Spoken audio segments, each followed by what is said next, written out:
Mic check. Motor Masters Podcast. Your host, Maine, of course. I got a special guest across from me. All right, Augusta's favorite therapist. How you doing, Miss Natalie Bryan? How you doing? I'm doing well, thank you. Thank Oh you my for God. having me. Nah, you good. I feel like it's been a minute. I know we normally do. Well, we started normally doing a yearly thing, right? Yeah. And I did come to the event Thank you. that you had this summer. I plan on coming to every single one of them. Thank you. This one was definitely different for me because I never worked overnight. So I worked overnight the night before. And I told her I'm coming. I know if I hit that bed, I ain't getting back up. I was so tired there that I stayed the whole time. That was the first time. I think I interviewed one person. And I didn't even put it out. I think I lost it. I ended up deleting the file by mistake or something like that. But I interviewed the day before, so it didn't really matter. It's the same person. And but just still seeing. I seen like the Jordan Johnsons there. I seen a bunch of elected officials there as well. So I did like the support that you were getting from the city in that standpoint. So I thought it was pretty dope. And I always like the special guests. I always like people talk. I would like to hear people's stories and just seeing the interactions of people who all are there for just mental health and taking it seriously. So Absolutely. I think we have to have more conversations about mental health in our community. It's been really, really challenging for a lot of people this year when we're talking about recent things, the storm, the election, a lot of people dealing with heavy finances. We're coming into the holiday season, a lot of emotions and not being able to do what you need to do for family, loss. It's been a busy, traumatic, very stressful year for a lot of people.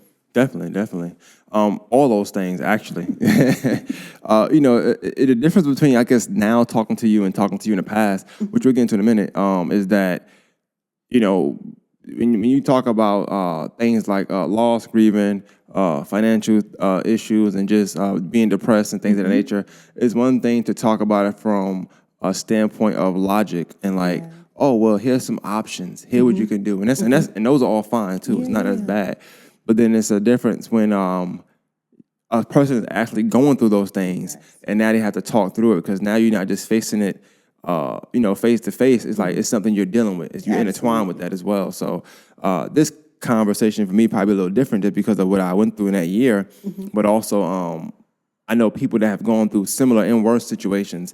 So now I can ask you even deeper questions I normally ask you as opposed to it just being a conversation. So I did see you went live a couple weeks ago, and I thought that was a very, very important topic to talk about just how to cope during the holidays or how to deal with the holidays, get through the holidays, enjoy maybe the holidays, but just not do anything, whether it's to yourself or just be depressed. Holiday time. So if you can, like, explain to me, like, whether it's from your background with your degree or just your mind, like why do you think holiday time is such a, whether it be depressive or sad or challenging time for people who have lost loved ones and have these financial hardships and things of that nature? Just from lived experience and just from being a professional, holiday times, it can just be so stressful because, this is a time where society, the norm is everybody's together, everybody's spending money, everybody's getting a gift that they want for the holiday. And that's really not the reality. It's what's portrayed as the reality, but the reality is we are in epidemic proportions, according to statistics, about isolation. So even though we are connected with one another through the internet or social media or other things, people have felt more lonely now than ever in any history. When people lose loved ones, this is a time of year that people usually get together. This quarter of the year is the primary time when people get together, spend time with those people that they haven't seen in a very long time, and share and love and express love and meet and feel family. And when you don't have family due to loss, that really impacts you because that's when you really start to go over or start to really feel the missing part of yourself that this person may have illuminated for you.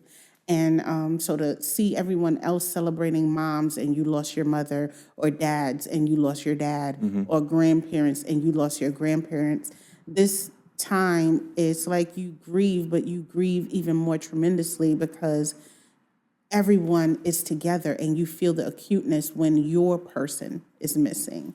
And then when you're looking at it from a financial lens, not everybody has it to be able to give their children, maybe due to job loss and job scarcity, or maybe due to the expenses. Things have gone up tremendously, and your finances not being able to stretch as far.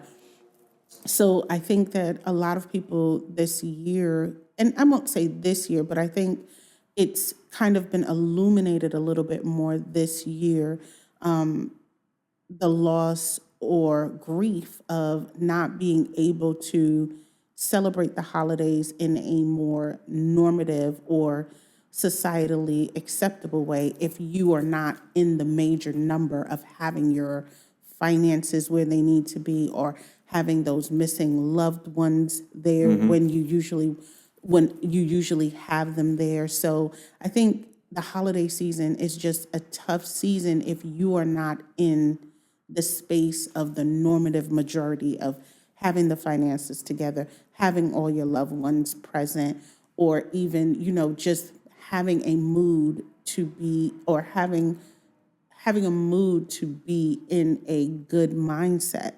A lot of times, people don't realize that even the weather at this time of year impacts us.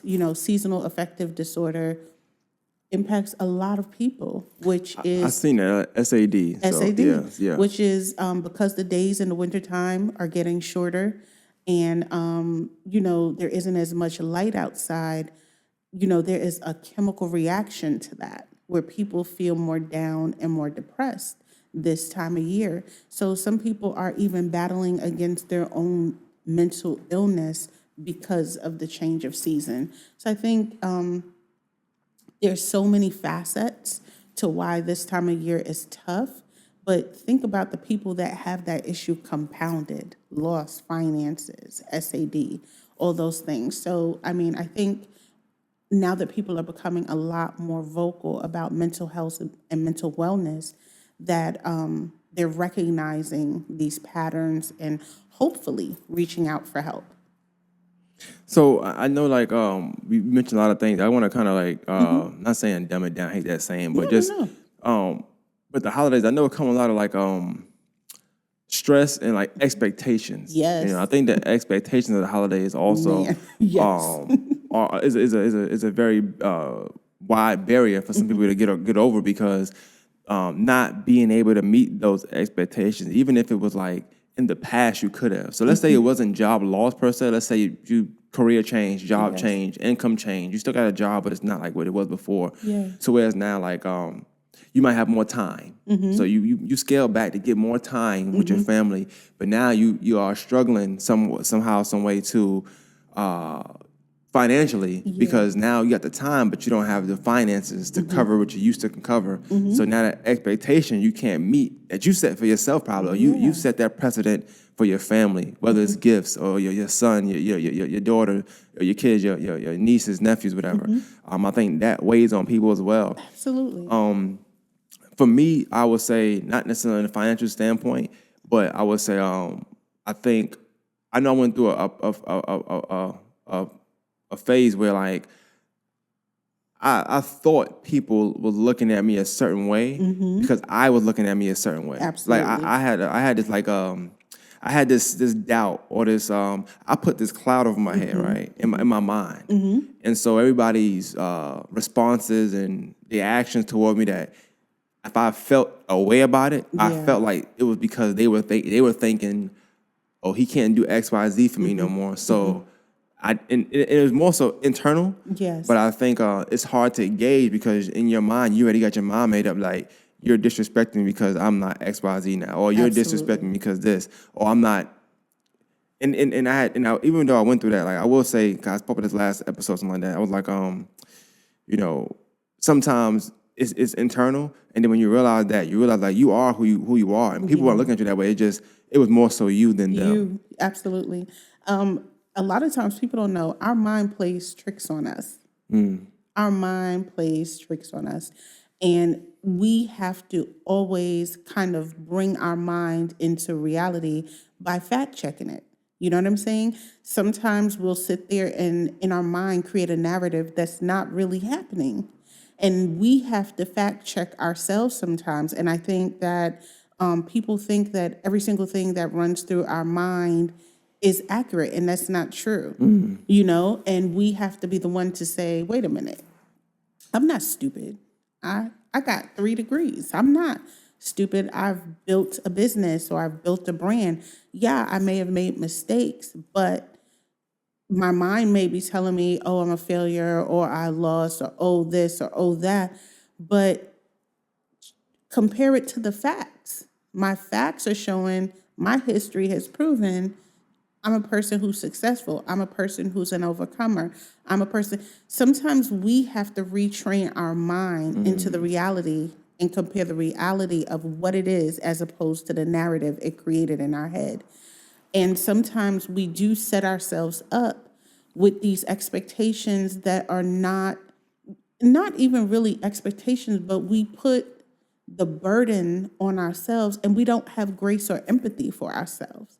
Even though all these years, you know, you've been a great dad, I've been a great auntie, I've done all the things, but let one or two things slide and we feel like, oh, they can see that I messed up or I'm a failure or I this or I that. They can't see that. Right. It's a self. It's a real internal thing, but we sometimes hold ourselves to such a high standard. We would never expect other people to meet that standard, but we're so upset with ourselves when we don't.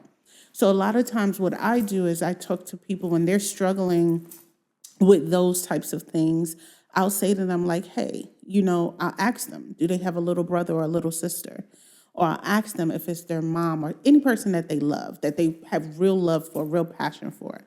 And I'll say to them, you know, if this scenario happened to your little brother or your little sister, what would you say to them?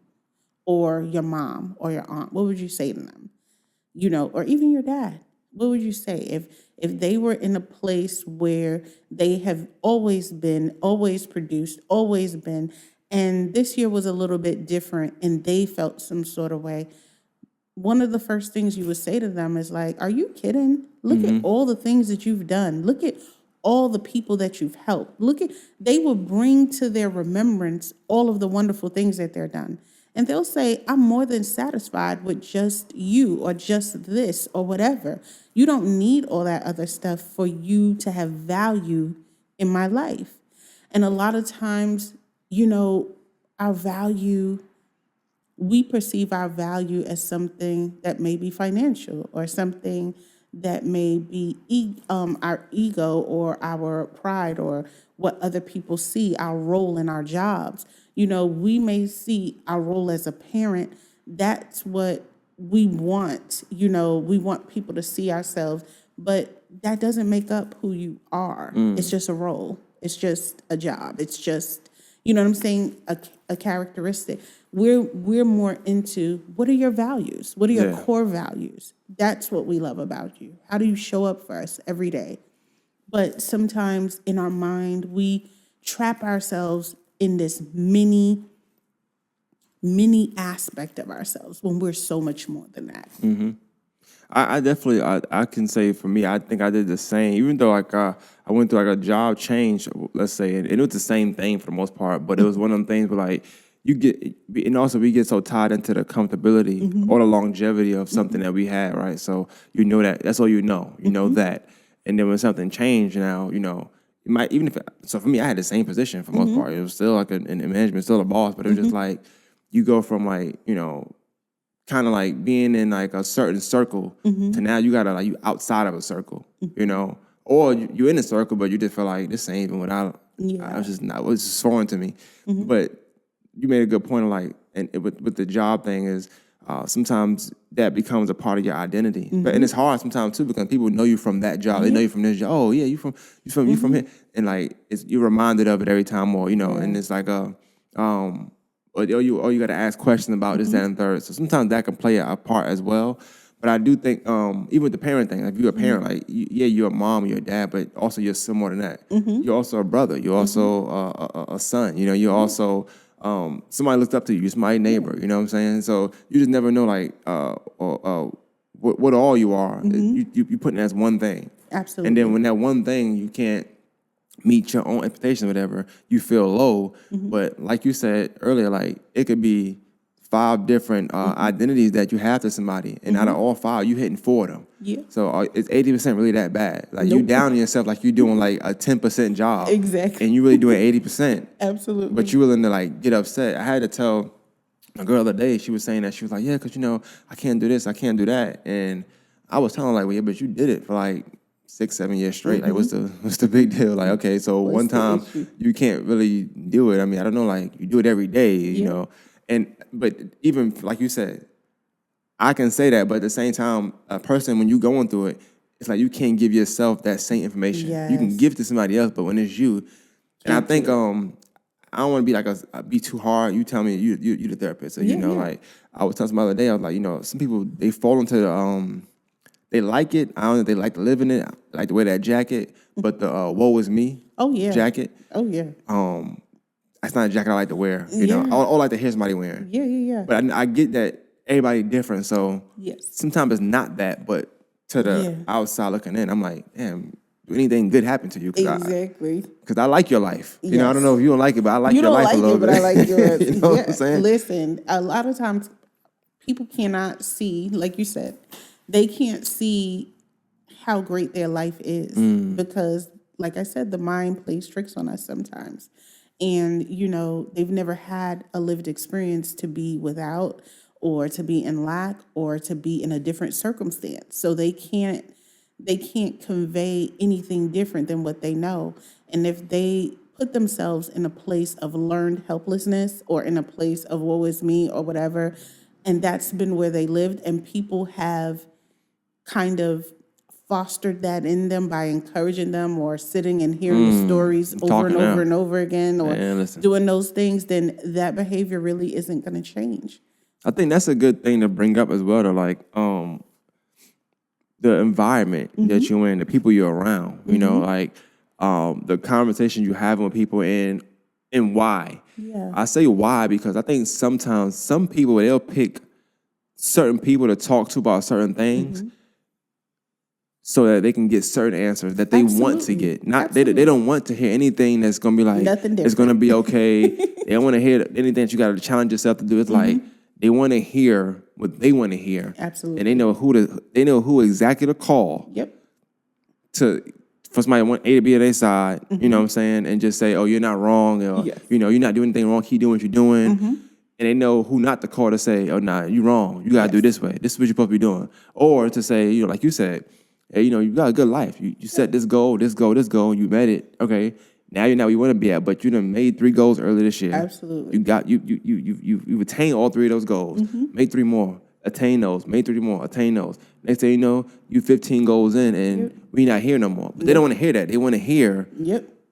They want to, the sad story. Hit the goal all at one time. I didn't, and some people do that honestly for attention. Like not necessarily always because they didn't hit the goal, but they didn't get the attention of you got this or it's gonna be okay or you know what I'm saying? So sometimes I guess it could be a reassurance sometimes yeah. too. It's still attention though, but it could be reassurance sometimes too. So sometimes it is about not hitting the goal, and other times it is probably about hearing someone pushing you or saying you got this or whatever. So you just don't know with people, but what I do try to tend to tell people is, you have to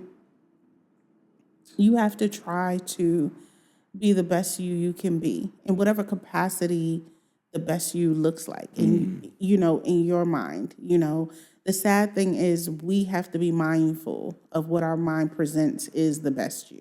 You know what I mean? Right. So, just some things that just some things to think about. And I think that go back into like the company you have around, people you're talking to, because I think subconsciously people be knowing that already, which is why they have certain people they can call when they want to get a certain kind of message. And that's good or bad. Whether you want to get the easy way out message or the tough love message or the message that's going to actually, get you up and get you going. Get you going. You know Yeah. exactly who to call, who not to call with certain things. Absolutely. So I think subconsciously it's like, already, but Yes. you're just kind of like scared to hear that tone of voice, hey, tighten up. Because it's going to be like, tighten up. It's time to do what you need to do. Get going. And, I get it. Some days you don't want to have to deal. Yeah. And I'm not mad. You just may not want to have to deal some days. But if you're trying to meet a certain goal or do what you need to do, then you know what you need to do. That person is just telling you what you already know you need to do. And sadly, sometimes we get comfortable around people who are comfortable seeing us exactly where we are. So we are comfortable with hearing them say, "It's okay, girl." I think that's an amazing amazing point because I see it often in certain aspects of my life with certain people, whereas I think that they'll be okay with telling a certain individual what's going on here, and I think that maybe the individual they're telling are also either one in the same space or not too far from it. Yeah. So it's easy to be like, oh, you're good, you're good because we all in the same boat, Absolutely. But I'll be wanting to say, like, you need to talk to somebody different who's in a different / better situation because they're going to tell you, oh, no, you need to come where I'm at. Yes. Where you at isn't the right spot, you know what I'm saying? Especially with the expectations you have for yourself and your life. And I think sometimes, people, they'll talk to people like that on purpose. I'm going to talk to somebody who maybe just don't have the quote unquote best living because, well, they'll be able to make me feel better because I'm kind of close to where they at, effortlessly. Effortlessly. Yes. So I see that often a lot, whether it's work. Yeah. And I'm in management, so sometimes you'll see the coworker doing that. The associates that aren't really great workers normally deal in packs. Yes. And then you have that one, you see something, and you're like, hey, look, you don't want to tell them like to, get away, separate. but then you'll see them people, that group of associates that aren't performing well, try to pull him like, hey, look, let's be close to you. So you're good enough they think be good, but this is the side you want to be on. Don't surpass us. Yeah. Don't do too much because then don't they're make me going to expect us to they're going to expect us to come up. Yeah, and that's, I think, in the life conversations you have people, a lot of times, like, you'll talk to somebody who's, like, at a level that you don't want to be at anyway. So you're talking a foreign language to them anyway. So they just like, oh, yeah, I feel you on that. I feel you on that because this is what I do. Yes. And I be wondering, like, why people, when they hear that, don't say, you know what? I probably shouldn't be talking to you about this. Absolutely. But instead, it's like, yeah. And then the person that does give you that tough love or the good conversation, it's like they get the short end of the stick with you because it's like, no, you don't understand. I'm like, no. We both understand. It's hard. It's just, you gotta deal with it. Yeah. I don't went on a tangent, but I do want to get kind of back into just with if anybody like that person that we talking about with the stuff you're talking about right now, let's say it was somebody's grandma, somebody's dad, somebody's mom that passed away. Sometimes that person is no longer there for you. So when you do start to call, have this surround or this group of people you may call or talk to, that's probably why sometimes too the person that you would have talked to is no longer here. Somebody that you wanted to impress or not impress, somebody that you wanted to make happy or make proud, no longer here. Now you don't have so much. It's not, maybe you don't look at people around you or your family or just your surroundings as that person. Yeah. So now you start to slack off. You start to just, sink in that depression. I wish grandma was here. I wish my dad was here. I wish my mom was here. Talk a little about like how people can maybe come about that slump of I can't enjoy life or I can't enjoy the holidays or I can't be so goal oriented because I lost the person that fueled that in me. You know what? That's going to be individual, but I will say there are things that you can do to help to remotivate you. And I would say probably number one, having a great support system of other people around you who desire to see you successful. While dad or grandma or mom may have been the person you wanted to impress, there's still people around. You can even still push yourself in honor or in memory of that person. A lot of times, also find someone who is in the same place as you, struggling. Grief groups are excellent for people who lost people and they're struggling right now and they need some help through this season. So having people who's had that lived experience with you and watching them push through and watching them figure out ways to cope that work for them may be something that's encouraging to you. So, I asked that because you mentioned earlier, you was like, sometimes you'll be upset when people celebrating their mom or their dad or their grandma, right? I don't think I had that problem with my grandma per se. I don't know. I just did it. I don't know. Like I was sad, but I didn't have a problem with people celebrating, right? But the parent, your parents, like your daddy and mom, that kind of bothered me a little bit. I'm not gonna lie. Like when somebody would say something about their dad, I just want to hear. I'm like, I don't care. Like it wasn't like a bad way. It just was like it was internally me. Like I lost my dad. I'm like I don't want to hear nothing about nobody else's dad right now. At first, when I lost my grandma, I was like that. I didn't want to hear about my grandma either. I didn't. I like the pictures and stuff, but I don't want to hear it on the phone. Like I would tune out. I heard the word grandma, I tune out. Dad, I tune out. And it was hard to do, like, because you feel bad. Because naturally, I'm a listener. I like supporting people, but it was so hard to deal with that.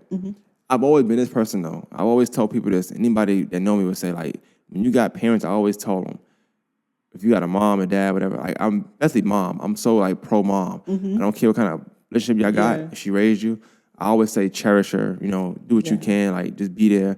I don't care how you view her. I always anybody will tell you that. I've had arguments. I ain't met their mom. I'm just like, that's you wrong. Why you always taking her side? Because she's right. She's your mom. I'm just telling you. Because I'm telling you because like once I haven't experienced it, but I know like once it's gone, that's it. That's it. You don't. It's no more. That's it. I told someone, I was laughing with someone the other day. I said, I've never lost a mom. I said, I definitely help people through the season. I said, but when Marjorie Elaine goes up, they're going to have to pull me out the casket. I don't know what I'm going to do because, even though she is a very strict, very over the top little Jamaican, she's my ride or die. You don't get another one like it. And she would try her best to make the world happen for me, like most mothers would. So losing a parent is tough. And, I don't know, because that has been my lived experience, what that feels like. But I know that while my mother is here, I try to honor her in any way that I can, because even when she drives me crazy, I try to make sure she is always good because she's my mother, and you don't get a replacement. She's it, so she turned, I think, 73 this year. And I will tell you, we are raising our parents because I'm raising mine and we are going through, but we honor them while they're here. And I agree with you. You don't get another set. And so there's some challenges because right now it's kind of flip-flopping. You're the caretaker now of your parents, and where their role was to take care of us. Now it's kind of flip-flopping that you're having to make sure they're okay and all those other things. So I get it. It's tough when you lose a parent and there isn't a replacement, but your parent, whether here or not, they want the best for you. They want to see you accomplish the dreams that you want and set for yourself. If that is their core value, to see their child prosper, then that's what their goal was for you in life, even if sometimes it came out in an unhealthy way. And so I think one of the main things when grieving, especially if there's been some animosity or some hurt with a parent, is forgiveness. Forgiveness of them, whether they're here or not, and forgiveness of yourself for if you felt guilty for having natural feelings and emotions because you were hurt or because you felt left behind or you felt alone. I always tell people, especially women, like as daughters and things like that, like, forgive and be better. Like, so you forgive your parent. If, I don't know, maybe you had a young parent, maybe your parent didn't have the support that you have. That's another thing. We don't look at it in the sense of, a lot of times I do see, it's not, I'm not saying it's never men, but it's a lot of women I see do this. Yeah. They'll compare like how they are as a mom to how their mom was as a mom. Absolutely. Which is fine if you want to be just better, but it's like, you could tell they haven't forgave. Yeah. So no, because I ain't gonna do it because my mom did this, and it's like I get that as far as like to have that be this somewhat of a setting for how you're not gonna raise your child, your children. But I do feel like you also want to forgive, so that you can still have that room to love your mom, and it's still like a loving environment. And maybe you tell your kids like hey, well, this is what I endured, but and that's your way of like letting it out. But sometimes when a woman let it out, I hear it, and it's like they just still upset about some choices. But I think another thing is you don't think about, and we all not necessarily you, but like people that's all parents now. You realize like it's a lot of sacrifice and choices you do have to make. Absolutely. Sometimes stuff you don't like to make. Absolutely. So whereas you might be critiquing your mom for making this choice, I didn't get to do this, or she left me here, or this happened. It's like, well, that person probably had a choice to make at the time. At the time. And they probably made the choice that was best for you. So whereas you may see it as, I wasn't living with my mom here, or my mom made this decision. Well, at the time in 98, 95, 96, 02, 03, whatever, the decision wasn't to leave you, quote unquote. It was to put you in the best situation so I can make X, Y, Z decisions. Absolutely. And I think that be missing sometimes. So I do feel when people have that mother-daughter like dynamic where it's like up and down, because I think a mom sometimes is fighting with a past, whereas this child was 6, 7, 8, 9, 10 years old, didn't understand life yet. Yes. But for some reason, feeling like they can now say, well, when I was 7, you didn't do and it's this. not saying not saying that they're not valid to have feelings, but I'm saying like you don't even know the full story of like what happened, why. And then why. when you do find that out, like, okay, well, if you find out that you was in the best situation, I think that should be a forgiving situation. Absolutely. They didn't put you in a foster home. They didn't go put you in a family that you didn't know. Yes. Left you with your grandma, okay? You know your grandma, They like, gonna love you to death. I just feel like there's certain things, Absolutely. But I think a lot of the times those conversations are never had. Never. A lot of people don't realize we parent how we were parented, even though we try to be an extreme different person than what our parents had because we may have felt unfair or unloved or whatever. How our parents parented us and the environment we were brought up in, we still parent like them. You know what I'm saying? You do what you know. You listen. do what you know. Sometimes you don't even realize that you're still doing the same thing, because sometimes you'll start going off and you'll be like, oh my God, I sound like my mom, or oh my God, I sound like my dad, or whatever, because innately, even though we consciously made up in our mind we're not going to do that, subconsciously, we learned from our environment and what they've modeled for us. Yeah. And so we pick it up. And even though we think we don't do it, we do it. I don't have biological children. I have stepchildren. I was married. And, but being the first daughter of a first generation American household to a mother that's a single parent of 4 girls, I started cooking when I was 8 years old. You know what I'm saying? I had to take care of my little sisters like they were my children. My sisters are adults today and still come to me as if I'm their mom. And I don't mind that because they trust me to do that for them. But I had to learn to be an adult way early because I didn't have the covering of a dad or that protective factor, and my mom was busy trying to make it shake for 4 little girls.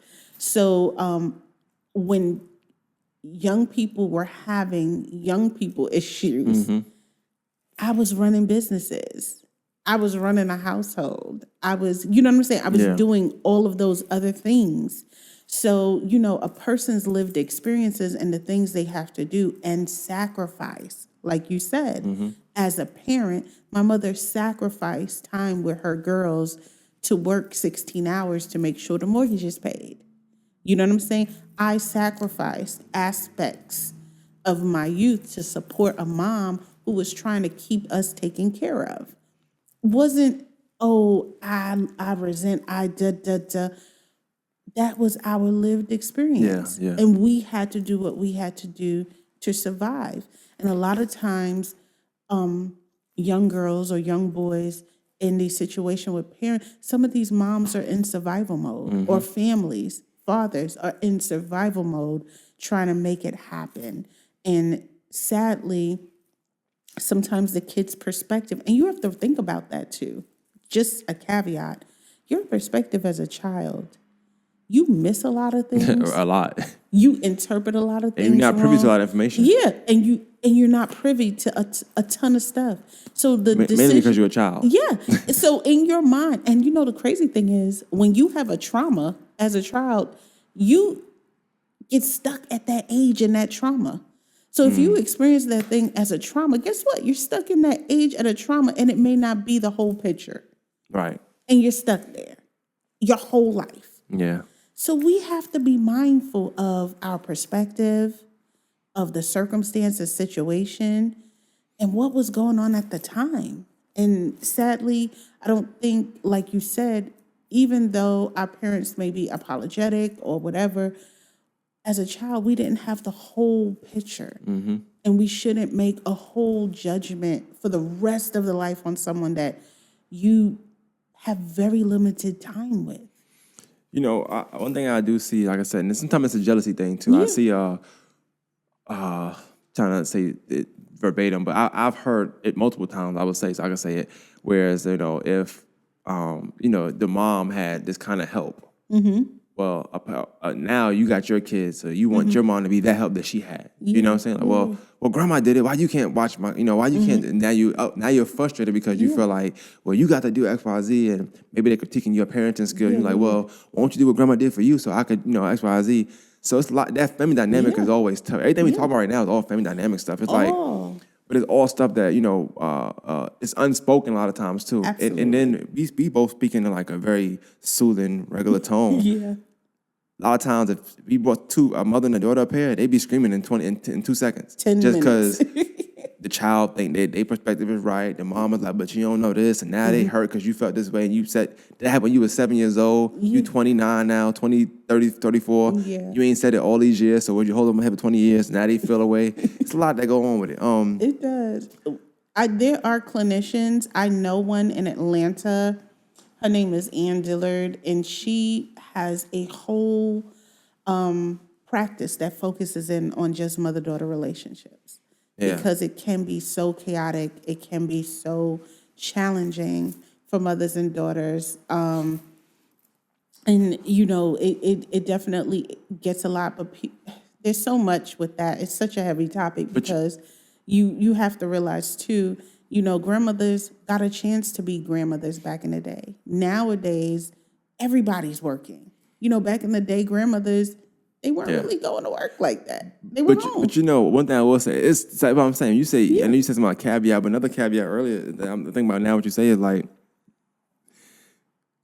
there was so many choices that need to be made that people are refusing now. And I like it. Women don't want to, I'm not just staying home and you're going to do whatever you want to do. And I'm not doing it. So, but now we take that out of the picture. Yeah. I can't just be a grandma now. I can't just be a home taker. I can't just be a mom. I can't just make dinner. No, I got to go. I got to wake up, get kids ready. I got to go to school. No, I got to go to job, come home, do all the stuff. So even the energy is not the same. Absolutely. So it's hard. I hate when we compare like decades to decades because people always say it's just cheating. It's not about cheating. It's about the fact that, for the time, one person went to work and did one thing. Yeah. The other person held down a fort and did one thing. Yeah. Whatever happened between that happened between that. But nowadays it's like, with women rights and just women having a heavy strides going forward, everybody's working now. Everybody. And sometimes now even to a fault where it's like, not saying men aren't needed, quote unquote, but a woman isn't looking for a man to just take care of her. I'm gonna take care of myself, and if it comes that way, cool. But a lot of times you're trying to get equal opportunity at this point. I hear you, but I think a lot of times people don't realize that back in those days, women didn't have rights. Yeah, exactly. They didn't have the choice. No choice. Now it's a no choice. For them to choose different. They couldn't even have a bank account without their husband. Yeah. They couldn't vote. Now you don't need it. They couldn't do anything. If I can't have a bank account, where am I saving my money? You couldn't purchase a home without a husband. You couldn't do a lot of things without a man. Yeah. A lot of women married just to have the capability to have the rights to do things. And think about that. If the male was the sole provider for the house, which at the time he was, he determined how the money was spent or divvied up or taken care of. Like the women dealt with the home, but what if he said, look, you don't get no money. Buy these groceries. This is all you got. And a lot of women stayed in circumstances for their Well, children. that was the choice. That was kind of the only They stayed choice. in for their children. So Right, in right. hopes that their children would have a better circumstance than them. You know what I'm saying? But as long as they stayed with this partner, their children would have food, their children would have a home, their children would have, so it's a lot of hard choices. And I don't know if we realize how much sometimes sacrifices are made on both ends. More so women in the past, but on both ends when it comes to family. Yeah, I definitely agree, and I think we talked about the mother daughter, and it being a clinician that hinges as that. I do think there's a big void in the father son. Absolutely. As well. I don't know what it is about gender, but it's just Yeah, the it gender is. is The because you know what's crazy about the gender thing though that I've noticed, and I'm gonna say this because I don't know how to say it, but like the daddy daughter dynamic, amazing. The mother son dynamic most times amazing. Yeah. But it's something about that gender where it's like you have these demons that you be fighting just to get along with your mom because y'all the same sex or your dad because y'all the same sex. I don't know what it is about the same sex, but I also seen like, and I kind of hate it. I'm a person who got two daughters, and I tell my daughter all the time, I say, look, your mom is the person. Like that's the person that's gonna like you're ride or die. Going, it's no question. Whenever it is, she's gonna do it. Yeah. Not saying I won't, but I know your mom is gonna do it. That's just it's a mother instinct. Yep. Men sometimes can be selfish, so they'll do something, but only to an extent. Like, all right, now what can extent, how much can I give you without, giving you everything. a mom don't care. No. It's whatever. Whole check, here you go.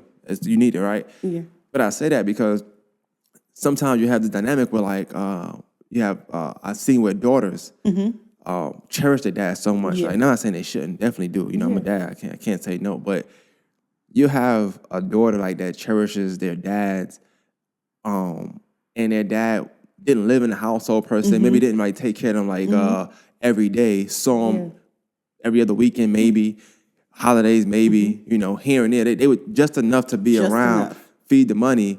But the mom was making all the tough the hard choices, right? Yep. But the mama get criticized so much. Yes, And the of dad is like, I'm a daddy's girl. I'm a daddy's Of girl. course. He made 6 choices a year for you. That's it. The easy stuff. One was your birthday. Yep.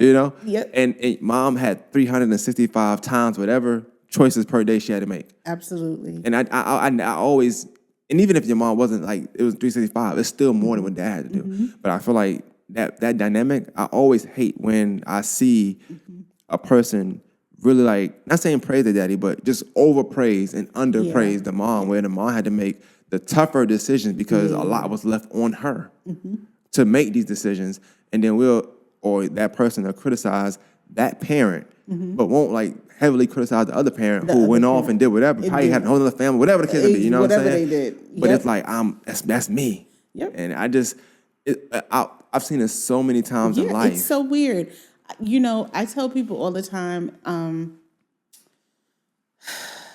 the parent who sticks around and have to make the hard decision and is always there, that child gets good, bad, and indifferent. They get all aspects. But the parent who's not there, they get to fantasize about what that parent would do. That's their superhero. Yep.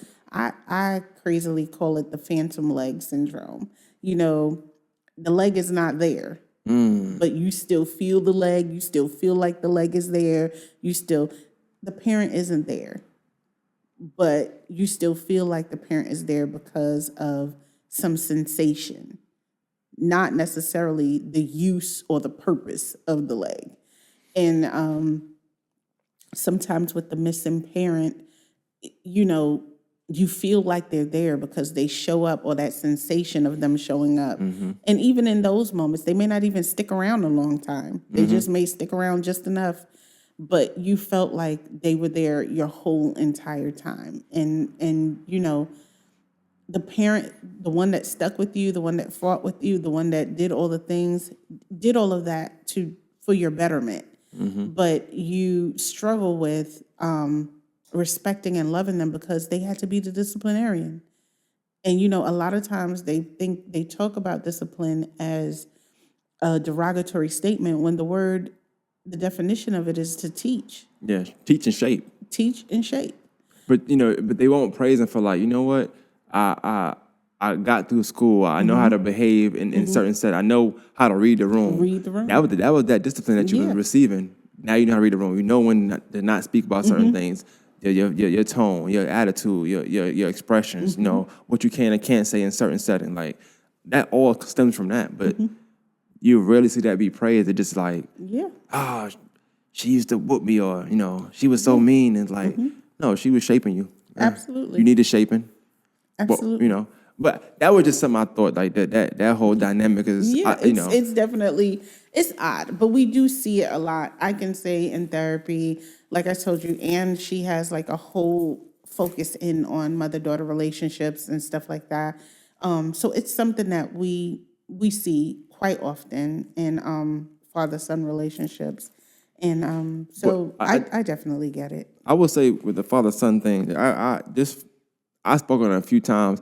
I think my dad last year, so 2023 of January, he had called. I remember doing a video about it too, and I'm glad you thinking out loud because I'm able to document all this stuff. And I remember asking the people like, "Am I tripping?" By like, I felt away because like my mom did everything for me in life, like she always was there. Not my dad wasn't there, but he had his own situations, and I was saying like, my mom could call me, text me. I might not answer the phone. I might not text back.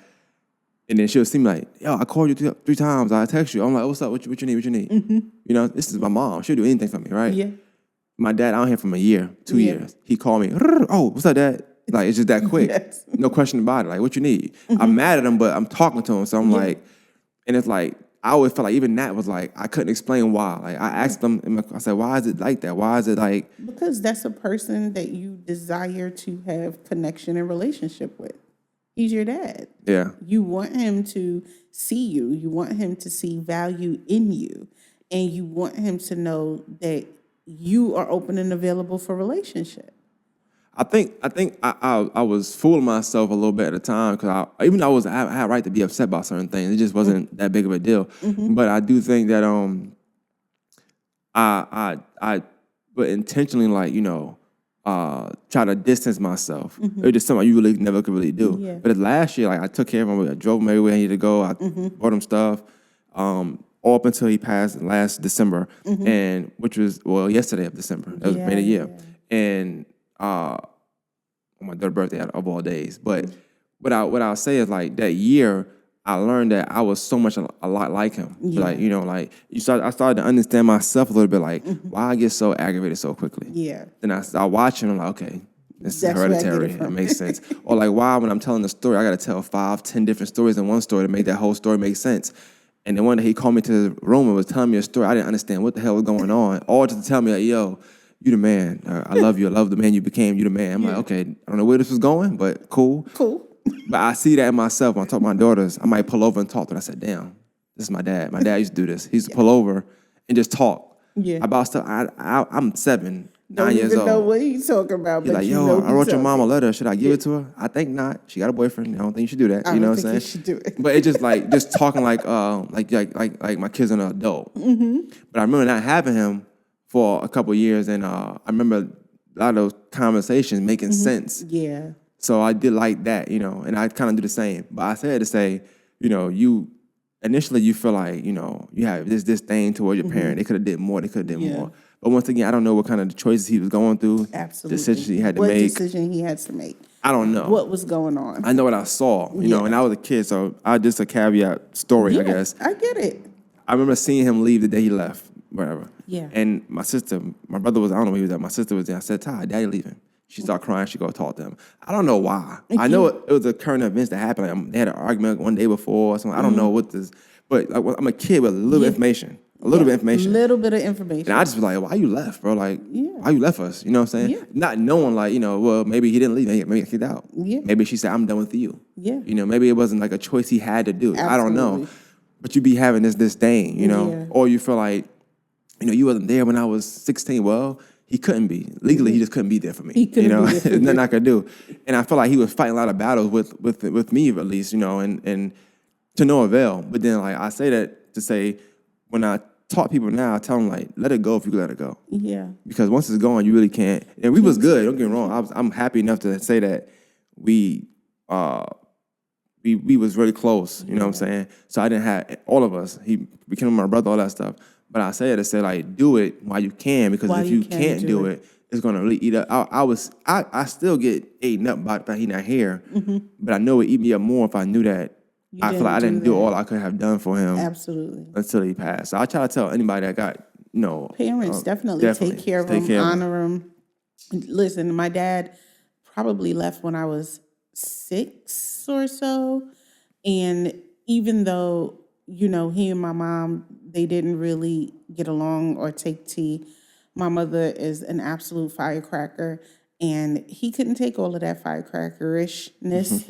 And, but even though he wasn't there, my mother always made us honor him. She always said, listen, if your father ever needed food to eat or something to drink or someplace to lay his head, you make sure that your father is cared for.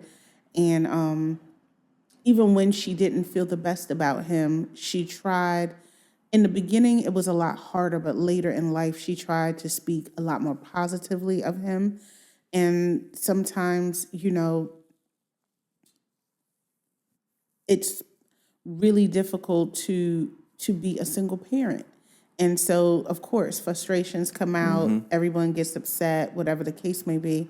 But she's always tried to instill in us to try and, especially now that we're older and he's getting older, try to be present and available for him, even though, at the time he wasn't present and available for us when we needed him in higher situations. Our relationship dynamic is much better and we're working on those things. But, he still struggles with my littler sisters to this day, like has kind of a really not so great relationship because they're like, listen, whereas Natalie and Monique may have some memory of you, we have none. We don't know you, and so he's trying to mend those things and hopefully he does. But the absence is always felt. And so he can't change what he did then, but he can change what he's done today and forward. And that's what I tell people. Look, we can't correct the past. We just don't have that. But we can take today and move forward and start to repair a relationship and work through some things. And that's what I encourage people to do. No, I definitely understand that. I like that, we was able to have like the family conversation that we touched on them briefly, but that people don't talk about. But I do want to like kind of try to bring it home with the conversation about just trying to deal with just the intimacy of family or whatever you're dealing with during the holiday time. That we just passed Thanksgiving. I know that probably hard somebody because a lot of times you got family coming around. Once again, I just kind of speak for myself and kind of throw something out there. But like Thanksgiving this year was different because my mom, she had a stroke in December, so she really can't move like she used to. She don't cook, don't do nothing. But she was in Atlanta. Let's just say she's in Atlanta, so she wasn't down here with us. Well, it's just me and my brother down here right now. My sister, no, she was wherever she was at. I don't know where she went, but she went somewhere else. So already it's a split of family where like everybody doing their own thing. Apparently, right? So my brother be like, okay, well, we don't really be cooking like that, so what we gonna eat? What we gonna do for Thanksgiving? So already I'm struggling like with just trying to figure what Thanksgiving gonna look like for me and or him.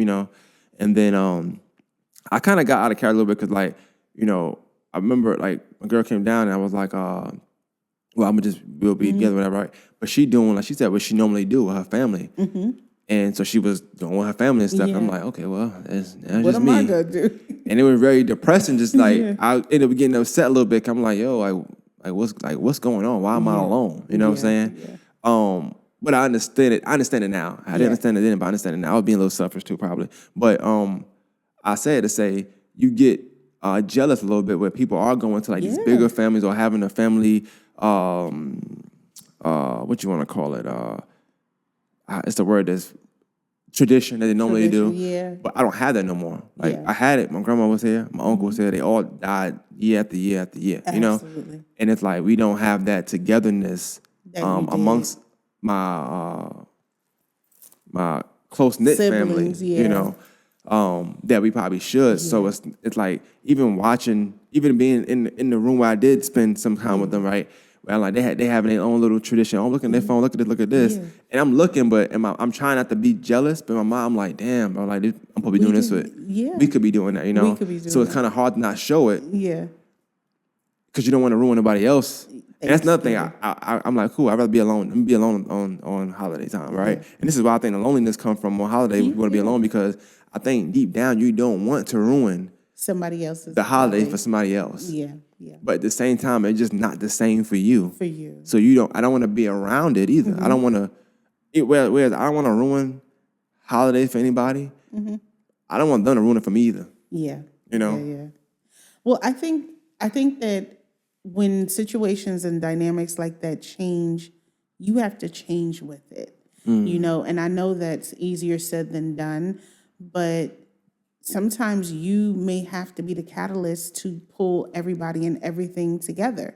You know, here in Augusta, I'm from New York, and my sister Mo, we usually have Thanksgiving at her house, and my sisters from New York fly in, and we have Thanksgiving together. Last year, I married off my baby sister, and her new husband couldn't come this year. So they stayed in New York, and while they were really sad about it, they started to create their own little thing. Thanksgiving. So I said to them, you know what? You guys couldn't come for Thanksgiving, so I'm coming for Christmas because we've never not spent a holiday together. And so even though my mom won't be present, having me there helps. They're excited. They're like, okay, well, Natalie's coming for Christmas, so that works because you guys, everybody usually came to us. And I said, I don't have a problem coming to you to help fortify that we're together for the holidays.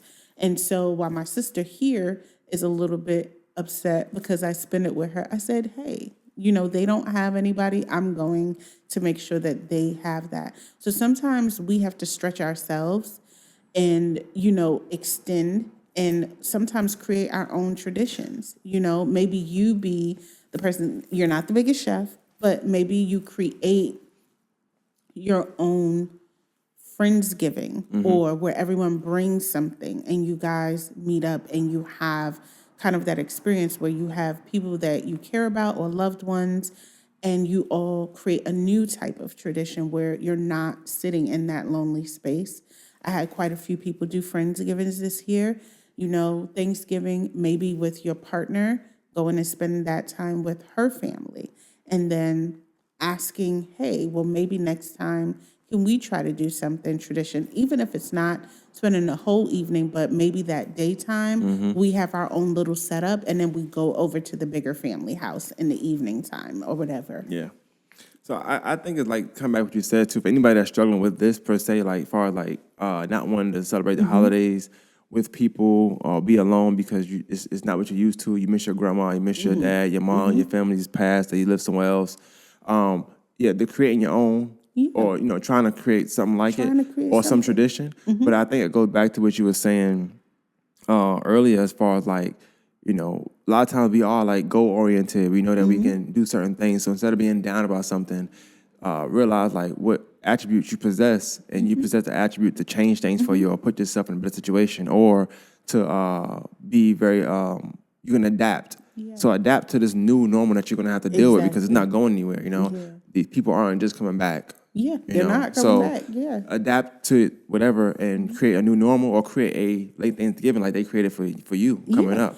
And that's what I was going to say. You know, someone had to pass it down for the next person to do it, for the next person to do it. So right now, your parents aren't here for that. So now you may be the one that have to keep your generation age together to say, hey, sis, we're going to try to put together Thanksgiving for next year. Let's make sure, hey, we pick a house and we all meet up there. And even though we aren't the best cooks, what side can you bring, what side can you make, and maybe even order out a turkey if you don't know, or try to cook your first turkey, practice, but make it something as traditional as you want it. But I think the best thing is, now that you're in charge, you can create the traditions. Right. You know? You know, I do this thing, and I know you're probably going for a minute, so I probably can get you on right now, but I'll get you on eventually. It's called Take Five. Me and Carlton Clay, we got a new show we're doing. Okay. And we do like a top 5 of something. Okay. And we were doing top 5 holiday movies. Okay. And of course, I put soul food, and everybody like, why is soul food a holiday movie? And I'm like, it's everything you just said. You know, here's this little kid who took the step to be like, hey, look, Big Mama not here no more. Exactly. I want all y'all to be here. I want it to be a tradition. I don't want it to change. And that's why it's holiday. It's like holiday therapy. It's like, and it's a kid doing it. Yeah. So you 25, you 30, you 40, you can do that as well. Absolutely. But we'll do it for everything else. We'll do it for the Super Bowl. We'll do it for the championship game. We'll do it with the friends. It's the same thing. I want y'all to come over and do that. So I don't know. I think when, like, for me, my family, like, I'm doing this tight knit, so to speak. So it's like my brother, my sister, me, my mom. So it's always been that, and that's it. And our kids. Yeah. You know, so once my mom is like, she having a stroke, okay, cool. And then, my sister might do her own thing with whoever she's doing. So it's easy to divvy up. Invite your sister. Next year, sis, I want us to do Thanksgiving together. Mom is down. Call your brother, say, bro, I want us to do Thanksgiving together. We're going to figure out either we're going to work on catering, or we're going to do for the turkey and we'll do the sides, or we'll try to create our own turkey or whatever. And I was so tickled this year. My sisters, my mother has always kept us in the kitchen young. I tapped out early. Once they learned how to cook, I was like, I'm not cooking anymore. But we all know how to cook really well. And my sister, my mother's Jamaican, so we never had like a regular Thanksgiving, so we always had big Jamaican food with our turkey. So our turkey would be there, but we still had curry goat, we still had oxtail, we still had escovitch, we still had all those things. And I was so tickled. My sisters were in their own apartments. They're coming together in New York together. And my sister Tiffany, I promise you, she was my mother incarnate. All the things that my mom would cook, escovitch, everything, and my baby sister, they cooked it. And they cooked it well. Good. They cooked it well. And I was like, okay, little Vivine. And we were on live, all of us together as sisters, just encouraging them, talking to them, because this is their first Thanksgiving without us. And I was like, okay, little Vivian, when I come to New York, I need you to cook all those things for me. I need to have the experience of it. And she was so impressed. Like, everybody was so impressed with everybody because this was their first time doing it, and they did it. And they were excited about doing it. And they got together and had their own little tradition. But the things that my mother instilled in them to how to cook and how to prepare, because Jamaican food is timely, it takes and they did all of it and did it so gracious and did it so well. I was so impressed and so proud of them. And I was like, I'm so proud. I'm so sorry I'm not there to eat any of it. And they were so proud to show what they were doing. And it was just exciting to see, like, these people who were once little people that you never thought that they'd be here today, and they're doing all the traditional things. So, like I said, even though they may not be in the kitchen, or it may not, it wasn't a planned thing for them to kind of miss this year, they made the best of it, and they did an excellent job. And, so sometimes we don't even know what's in us until we're put in a place to have to do those things. So I do want to put you on the spot and ask you this question, because I know you talk about Jamaican and the food and stuff. So in Augusta, like, who you think got the best Jamaican food or Caribbean food? My mom. Your mom? Yeah. She got a restaurant? She does, on my little plaza downtown. She does. She hasn't advertised or done any. My friend was just yelling about it today. She had made them some oxtail or whatever, and they were just yelling, your mother doesn't advertise, your mother doesn't. And I said, because love my mom, but she loves to be gone. Like, she's heading to Jamaica for a month in a few days. And so, but she does. Like, my friends who know she's there, they go and they get their food all the time. and she goes back and forth to Jamaica all the time, and so she has a little spot right there. It's called Carib, and she cooks jerk chicken and stewed chicken and oxtail. That's primarily the request, and people have special requested, like if they're West Indian here, they'll special request things. I had someone the other day request cow cod soup. They don't really make that here, but they requested it. Just different traditional West Indian things, ackee and saltfish and stuff. She'll make it if they order it or whatever. So to me, she's my personal cook, but she's the best one for me. That definitely, I'm gonna disagree because, I like Caribbean food. Now, let me not say it's bad because I don't want to diss Georgia like that. Georgia, I like the food. I eat it. I still eat it from Jamaica way. I eat it from Jamaica. It don't bother me. But, it's gonna sound bad saying it. I'm gonna say it anyway. No, go ahead. It's something when you taste golden crust and you feel like it's the best thing ever in life, right? No disrespect to golden crust at all, 'cause I like it, but if you're from up north, like New York, that's not the greatest. No, Jamaica. It's not. doable. I eat it. doable. I love the soup in the wintertime, definitely, but it's not like. But I was during a hurricane. I was in Atlanta or Noonan. Yeah. I ate golden crust like every day. Every day. I love Jamaican food. I love it. I've always have. Okay. I love it. But I was like, oh my God, it's the best. I'm like, this is not the best though. It's not. But it was for me because that's all I had. That's you all don't you have had. nothing else. Yeah. So to get back and just so we got Christmas coming up. Talk about or if give some insight, some nice little last caveats, whatever. Like somebody dealing with Christmas coming up, maybe they got financial hardships over their head, and I'm not saying hardship like they don't have it. Yeah. They just got these high expectations of themselves of what they can or can't do for Christmas. That's one. Family time. Maybe that person, their mom, their dad, their grandma, not around. That's even me. Like, I'm dealing with that. My dad's birthday is the 27th. Yeah. So that's one thing you can't celebrate. He died on my daughter's birthday. Yeah. That's one thing. And then it's Christmas coming up. So it's just like the whole month of December. Thing, and just not having a parent. That's one thing. Yeah. My mom, her stroke was December 23rd. That's coming up. Yeah. That's tough. So it's like a lot in December that I'm already looking at. I don't know if people even realize that when I'm talking to them because they're like, well, I got told the other day, like, oh, you didn't say nothing about this. I'm like, oh, December's a bad month for me. I ain't even thinking about it. I'm not even thinking about it like in no good way. Yeah. I'm trying to avoid thinking about the month and just get through the month. You know what I'm saying? It's a lot going on. For me, at least. Yeah. But even for somebody that's in the same boat as me or somebody that's December is a really tough month for a lot of people. And I think one of the things that I always tell people is allow yourself some grace during the holiday season. And I know that's easier said than done, but we're so hard on ourselves. We're so hard to be performative and all the things. So I tell people, really allow yourself some grace. Switch up some of the traditions sometimes. Let this year not be big on gift giving. Let this year be kind of like Kwanzaa, creating gifts for one another, something that is more personable, as opposed to something that I just bought this for you. Because anybody can buy you something. But if you made something that you felt was just for me, that's something different. Just having some different traditions as opposed to focusing in on what you can give me or what you can have, doing more activities together as opposed to putting a monetary number on something. I tell people now, I know gifts are great, but now do lived experiences. My mother used to love parties, and we like parties too. You're in Brooklyn, you have those basement parties. We used to have those all the time.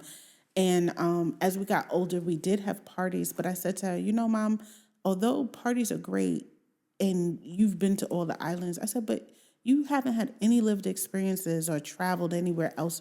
So her last birthday, we're going to Europe. And we went to Europe for her to go to places she's never seen before, do things she's never done before.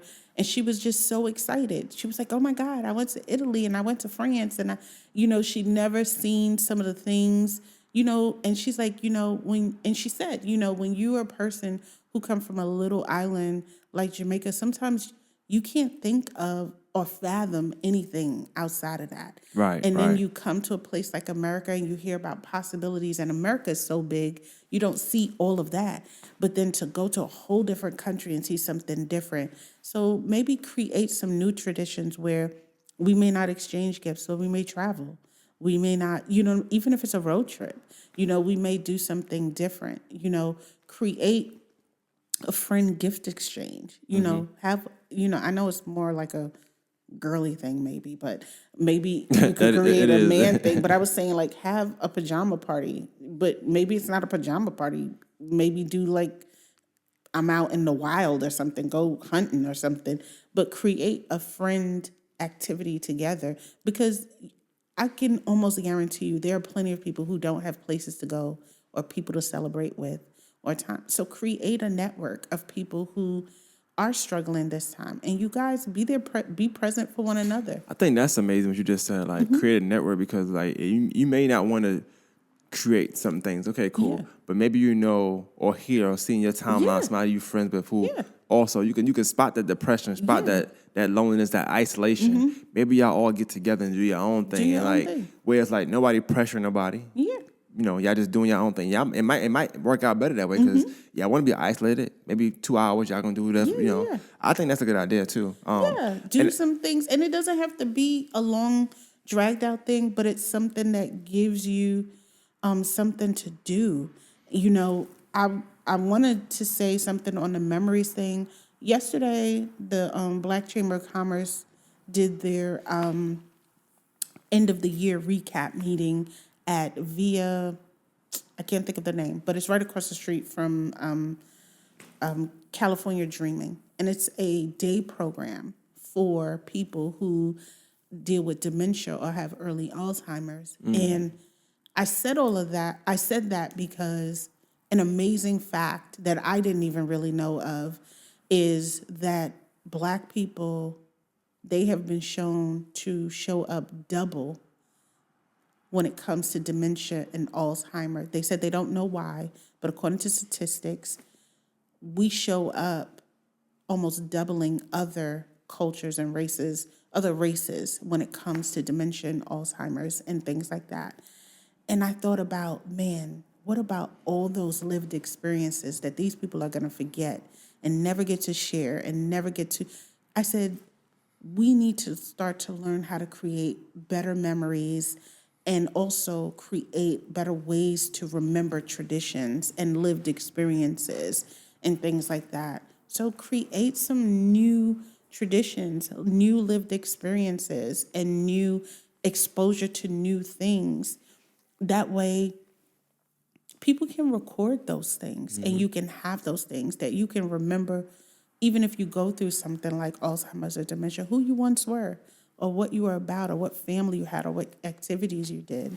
Yeah, I think that's amazing. I think being younger, I remember at every event, whether it's Christmas, Thanksgiving, always a camcorder there. Everybody was always, and we would watch them back sometimes on VCR and stuff like that. So yes, that was a thing, which is so crazy now because we got access to it more now. More, and Not you saying see less. I ain't gonna say we see it. I just think when you go live, that's it. That's it. We in the society, we do it then. That's it. That's it. But go back and watch it and watch the Yeah. tape and stuff. I've always done it. Like I was saying, my daughter, I could put together interviews from her being like 2 months Really? to All the now. way to like now. just watching it, Yeah. it's amazing to see. It is. So It is. I've always been big on that though. But yeah, I think just a lot of things we talk about I don't know. I know you say you starting your podcast and you want to start something. I do think whenever because you busy just like me, but you super busy though. But whenever you kind of got it down packed, I do think that'd be something that you kind of could expound on more, like whether it be the mother, daughter, daddy, son relationship. This stuff you say, I think how you say it and your verbiage is important and you need it because you're not using too many big words. I don't understand it, but it's also like the tone of what you're saying it in. It kind of it's soothing to where like, okay, yeah, I can forgive. You know, it's not like it's pushing me in one direction. You know, it's just like it's neutral. Make your own decision. Make your own decision. And that's what therapists should do. Therapists aren't supposed to, quote unquote, fix you. Therapists just help, give you tools, give you place to put those feelings and emotions in a neutral space and help you come to the conclusion you want for yourself, you know? And that's the most important thing. I appreciate you. I know you said you got me. I'm ready. You know, my sister is, everybody is on my neck. Like, Natalie, I'm gonna need you to sit still long enough to do this. And I said, okay, 2025, we're coming in banging. I have my name, I have my logo. I even think I have like the first 6 guests. I have to confirm.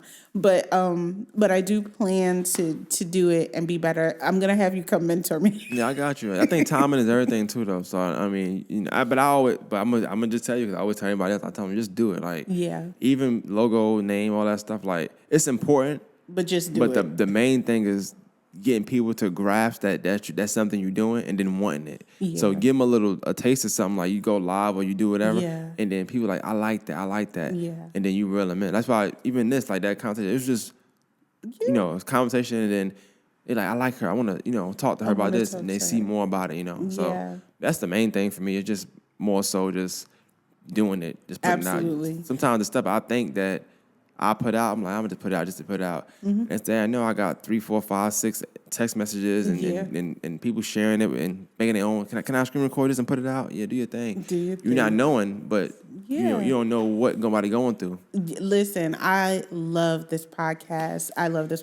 And every time you call me, I'm like, yeah, I'm going. You know, I love coming on. I love talking with the community about, you know, mental health and mental wellness. I don't know, I was a little girl, people just always talk to me, and to get to do this every day, even on days when you're not always feeling up to talking, I love just helping people figure it out. It's just something that I love to do. So I'm just appreciative of the time you give me to talk. No, I'll be appreciating you coming through because like you make yourself available, which is, you know, super hard to do in today's society. People don't want to do that. And then you always, you know, you just give good nuggets. You know what I'm saying? Use big words, innate. Certain things you just say, I'm like, okay, I'm write that down.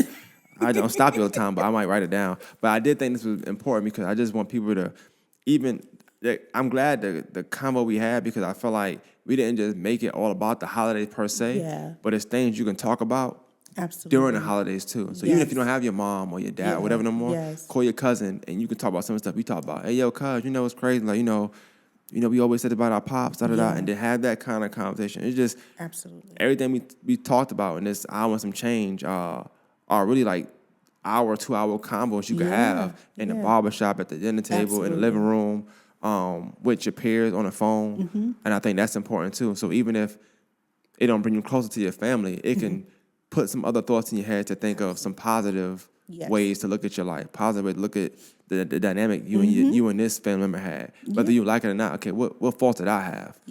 Damn, did I really have a lot of information to be mad at this uncle or this person that this happened? Was I really being in child's place? Was I out of line with what I was saying? You know, this was adult. I'm 16, 17, cursing this person out. What would that then? You know, what would that like for that person? Call that person, apologize. You know, it's a lot of things you can do that I think, and I see a lot in family. I see people, oh, this person, this.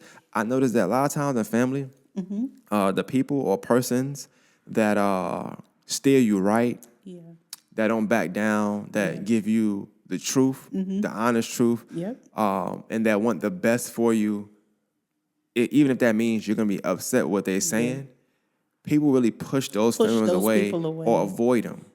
Or they feel, or they box them into they hating on me. They judgmental.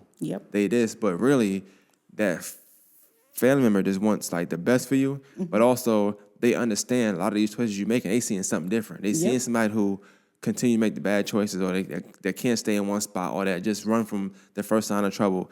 You don't know what perspective they have as well. And we just quickly put them in a box to back up off me. But really, that's the person you want to be around. That's the person that has your best interest at heart. Versus the person saying, I think you should go for it. Well, this person that went for it 25 times and never got it. And they ain't learned a lesson yet. They going for the wrong things every time, but that's what you want to listen to. But either way, here and there, I just think that, you know, I see it a lot. And I think something got to be said about it, and just talk. Just a real talk conversation. Absolutely.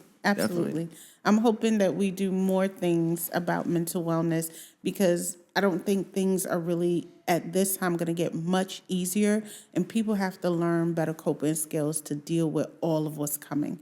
So I appreciate the platform. The one thing I want to end on, and I did see this, is we talk about December being a bad month, but from what I'm hearing, or what I read at least, it said January, it said is a Monday of all months. I don't know what that means, but It's I know the first Mondays. month of the year. I hate Mondays. I know that. I don't know if it's overwhelming because you gotta.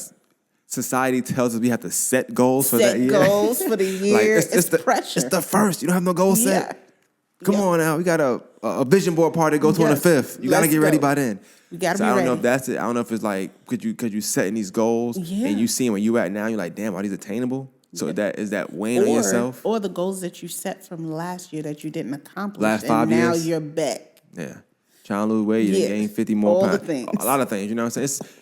I don't know, but I can see that. I can see that being depressed. Like, damn, I had this on my vision board last 5 years. I ain't touched it yet. Yep. Okay, that makes sense. That makes sense. And I said that because people say holidays is a bad time, but then the next month ain't a holiday month, but it's the start of a whole new year. That means another year that's probably going to blow by, because if you really look at 2024, it went by so fast. Right. And so, what if you're not proactive in setting goals and really paying attention to it, you're going to miss it and still be in the same place. Yeah. It's funny you say going by fast. I don't know. I feel like going by super slow. I mean, a lot didn't happen. Yes. But I be feeling like I deep down, I knew that I could get out of whatever I was in, but I knew time had to pass first. Yeah. And it felt like that time was taking forever to pass. Then I work overnight, so that ain't making no better. But I was like, yo, I know once I get to this point, I'm okay. Yeah. Thank God I got there. So I was like, yo, it's taking forever to get there. Forever. It's hard to work on yourself. Yeah.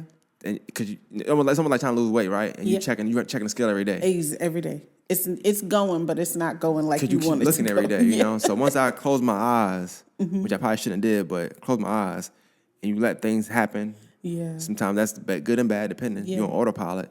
And then you can open your eyes, like, okay, I'm here now. I'm here. I'm cool. And you start to walk. But therapy is always good. Definitely, 100%, definitely. I got somebody want to come on and do a therapeutic podcast. They want to talk. I think they need to see a therapist, but they want to talk about the family dynamics and stuff.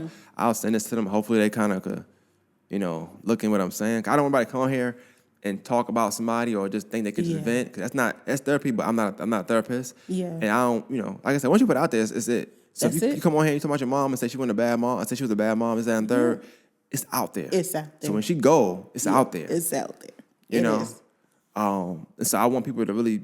I try to have people like be mindful of not just what you say, but whether or not you just mad at the moment, or did you really think this all the way through? Like, what did I do, and what am I doing now? Yes. To judge my mom as a mom, judge my dad as a dad. Yep. Like what am I doing better, so much better that I feel like I can now judge this person. You know, and I think sometimes you can't even answer that. Yeah. And that alone says, okay, don't do it. Don't do it. Don't do it. But if you're gonna do it, have your family. I'll tell people how your parents on. But I still feel like it's not like a podcast thing. That's like a therapy thing. That's a therapy thing. You don't need cameras in life for that. Yeah. That's not at all. That's not. And not everything should be in front of cameras. 100%. It shouldn't be. It shouldn't be. I think only if. Obviously, if you feel like you're influential. And you kind of getting through it for real, not for the cameras, right? Yeah.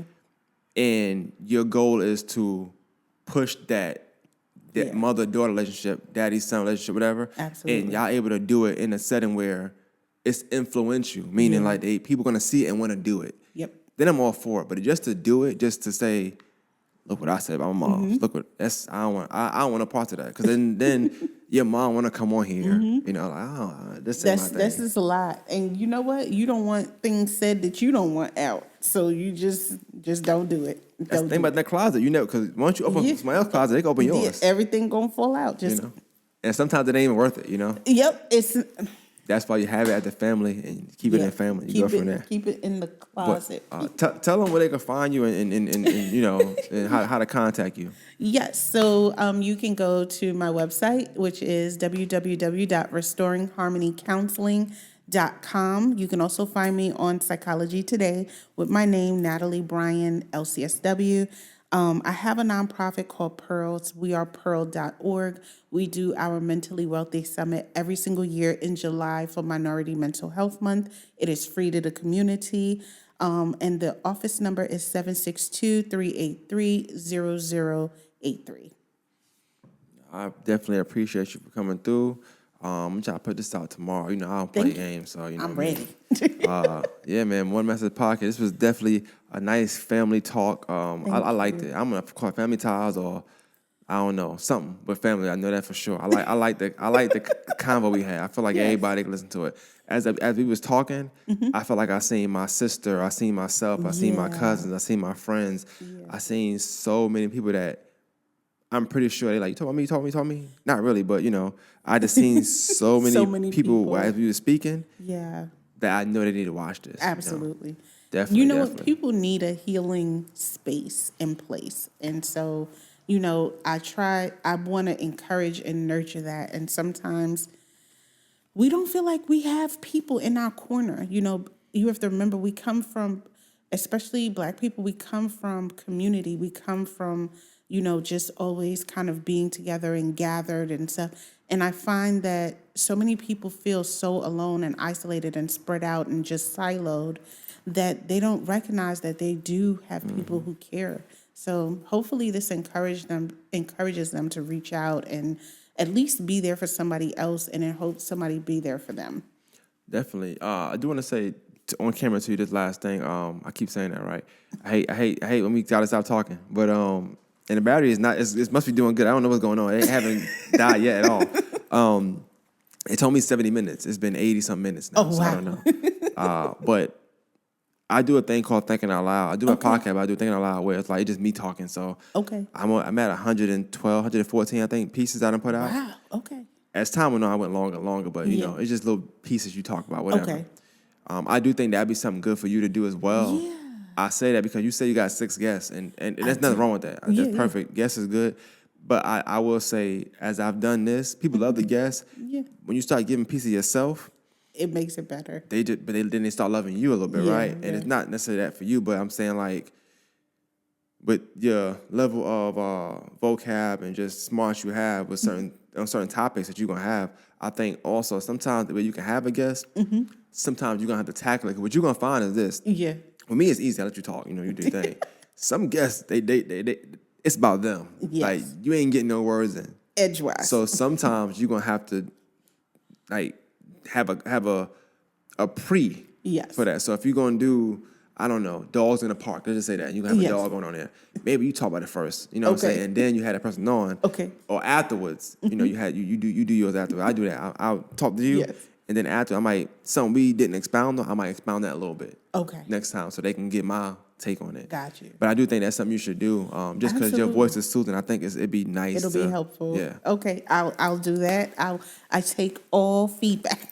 Nah, definitely. I take it from you. You the therapist, you know what I'm saying? You do. Best news I heard today is you bought a house in Italy. I mean, I feel like yes. You know.